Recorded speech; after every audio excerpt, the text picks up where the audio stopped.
Yogic sciences, the world is divided into five basic elements or Panchabhutas. These are water or Jal, air or Vayu, earth or Prithvi, fire or Agni, and ether or Akash. These Mahapanchabhutas or great five elements are the basis of the universe as we see. The Ghiren Samhita states that the concentration of prana on the earth tattva brings steadiness of the mind, on the water tattva destroys unbearable suffering, the fire tattva eliminates the fear of death, and the air tattva gives the experience of flying in the air.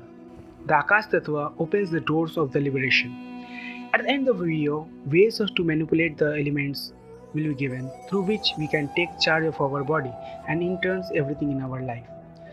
The earth element is mentally associated with the sense of smell. The water is visualized in its association with the taste.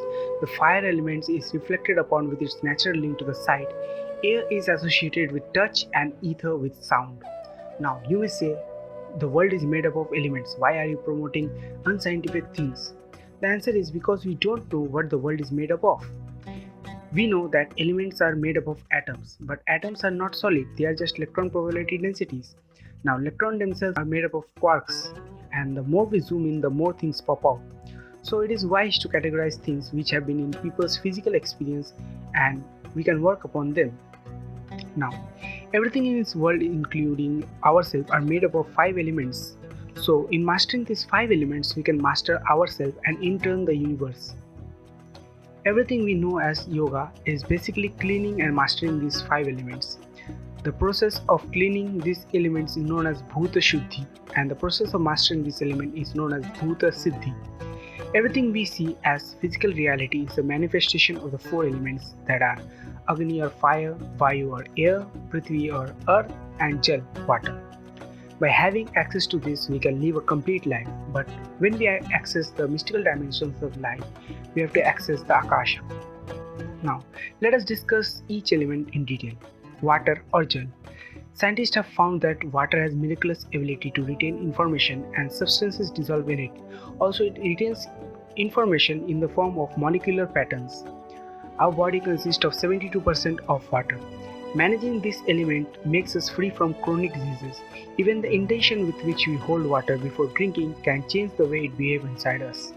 Prithvi or earth. Prithvi is the basis of our physicality. This element determines the strength of the body. Also, it is associated with the Muladhara, which is related to safety and security. Our body consists of 12% of Prithvi, air or Vayu. 6% of the body is made up of Vayu. The pranayamas or other breathing exercises are designed to handle this element. Also, the most accessible element in the body, fire or Agni.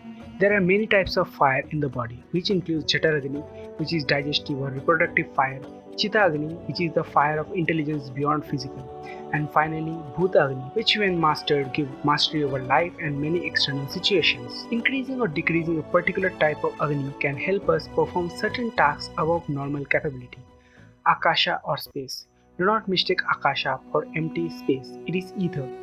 The word ether is not quite accurate, but it is the closest translation. Ether is not space. Ether is a subtle dimension of existence. Space is Kala or non-existence, also known as Shiva, that which is not. Akasha is that which is. Access to these elements will give you a lot of luck. How to gain mastery of these five elements or Panchabhutas? Now, for Bhuta Shuddhi, we have to do enormous preparation, but there are ways to do rudimentary or basic Bhuta Shuddhi, some of which are exposing yourself to the five elements as done by Nagas or Gorakhnathis, which means walking naked, which is not socially possible. We can wear loose clothes, which facilitates free transaction of element. Number 2 is paying attention to the breath. If we pay enough attention to the breath, we can understand the nature and composition of elements within us. Once we know this, we can work on particular element through proper sadhana. Paying attention to the food and water. This is the most obvious transaction happening. Among many ways of manipulating the elements within us, the mudras are the easiest. Although they need a different level of sensitivity and activation of the palm and energy system, they still work at the subtle level without it. Handling and manipulating the elements without different levels of expertise, playing with the elements without proper guidance is not advised. The next video will be about mudras and how they are used to manipulate the elements in very rudimentary.